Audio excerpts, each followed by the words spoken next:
चलिए क्लास शुरू करते हैं इस चैप्टर का 5th topic molecular orbital theory. आइए देख लेते हैं कि इस टॉपिक में हम क्या क्या कवर करने वाले हैं। तो इस टॉपिक में हम कवर करेंगे मॉलिक्यूलर ऑर्बिटल थ्योरी क्या होती है, what is linear combination of atomic orbitals, types of molecular orbitals और इसके साथ साथ electronic configuration and molecular behaviour. तो क्लास चलिए शुरू करते हैं इस टॉपिक का CV1 मॉलिक्यूलर ऑर्बिटल थ्योरी। तो स्टूडेंट्स, जिन्होंने मॉलिक्यूलर ऑर्बिटल थ्योरी को डेवलप किया था वो थे sir Hund and sir Mulliken.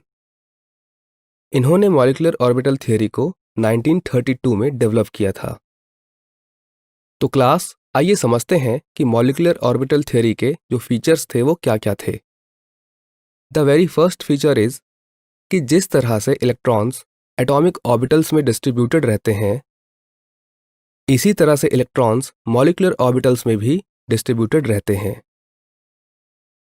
Next feature ये था कि ऐसे एटॉमिक ऑर्बिटल्स जो एनर्जी के हिसाब से और सिमेट्री के हिसाब से कंपेरेबल होते हैं, यानी कि जिनकी एनर्जी और सिमेट्री लगभग एक जैसी होती है, वो ही आपस में कंबाइन करके मॉलिक्यूलर ऑर्बिटल्स क्रिएट करते हैं।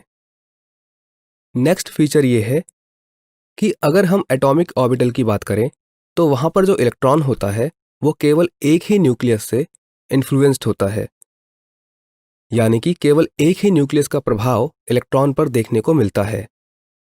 जैसा कि आप यहां पर देख सकते हैं कि इलेक्ट्रॉन को प्रभावित करने वाला केवल एक ही न्यूक्लियस है और ऐसे सिस्टम को हम मोनोसेंट्रिक एटम कहते हैं। ऑन द अदर हैंड, अगर हम बात करें मॉलिक्यूलर ऑर्बिटल की तो वहां पर एक से ज्यादा न्यूक्लियाई हो सकते हैं और इसीलिए इलेक्ट्रॉन को एक से ज्यादा न्यूक्लियाई इन्फ्लुएंस करेंगे।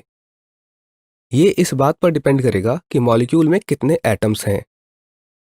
फॉर एग्जाम्पल, अगर हम यहाँ पर देखें तो आप देख सकते हैं कि 2 न्यूक्लियाई हैं और ये दोनों ही न्यूक्लियाई इलेक्ट्रॉन्स पर अपना इफेक्ट डालेंगे। तो इस प्रकार से यहाँ पर जो इलेक्ट्रॉन हैं वो एक से ज़्यादा न्यूक्लियाई से प्रभावित होंगे और ऐसे सिस्टम्स को पॉलीसेंट्रिक मॉलिक्यूल कहते हैं। नेक्स्ट फीचर ये कहता है कि उतने ही मॉलिक्यूलर ऑर्बिटल्स फॉर्म होंगे जितने एटॉमिक ऑर्बिटल्स कंबाइन होंगे। अगर 2 एटॉमिक ऑर्बिटल्स कंबाइन होते हैं तो इससे 2 ही मॉलिक्यूलर ऑर्बिटल्स फॉर्म होंगे, जिसमें से एक होगा बॉन्डिंग मॉलिक्यूलर ऑर्बिटल जबकि दूसरा होगा एंटी बॉन्डिंग मॉलिक्यूलर ऑर्बिटल।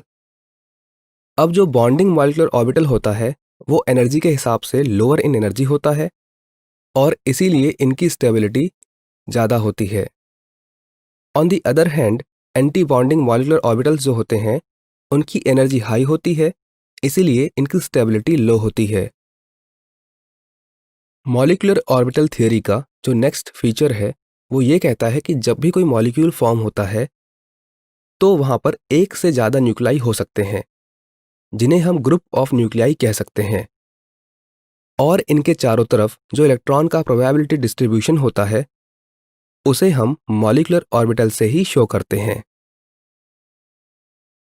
और नेक्स्ट फीचर ये कहता है कि बिल्कुल एटॉमिक ऑर्बिटल की तरह ही जो मॉलिक्यूलर ऑर्बिटल्स होते हैं, जब उनको हम इलेक्ट्रॉन से फिल करते हैं तो वो भी अफबाउ प्रिंसिपल को ही फॉलो करते हैं और इसके साथ साथ ये पूरा प्रोसेस ओबे करता है पॉली के एक्सक्लूजन प्रिंसिपल को और हुंड्स रूल को।